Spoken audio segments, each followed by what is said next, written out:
More than 50,000 US troops across the Middle East remain on high alert, according to CENTCOM. The US military says it has carried out a major wave of strikes on dozens of Iranian military targets, including Iran's Revolutionary Guard command centers, missile and drone sites, and coastal defense facilities. It says it's in response to what it says were attempted Iranian missile attacks. Iran confirmed it had fired on US bases in Jordan. However, the missiles were intercepted, and President Donald Trump said the US would respond strongly.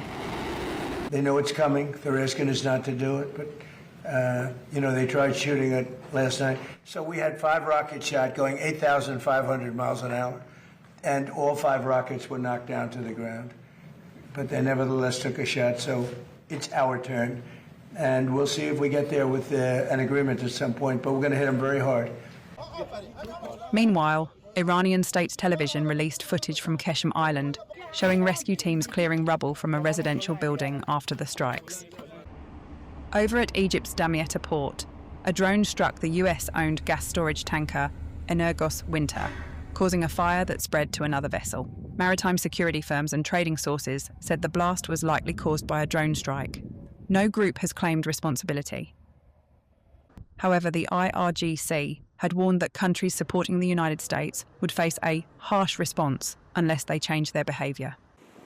It also said the Strait of Hormuz would remain closed as long as US threats and interference continue.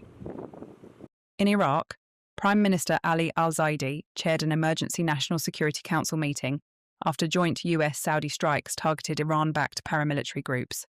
His office condemned the attacks and announced a new security plan to protect Iraq's sovereignty and prevent threats to neighbouring countries. Iraq's Popular Mobilization Forces said at least 20 fighters were killed and 32 wounded. Washington and Riyadh said those strikes were retaliation for drone attacks on Saudi oil facilities launched from Iraq. Axios also reported that Trump met Saudi Defense Minister Prince Khalid bin Salman, who urged efforts to reduce tensions.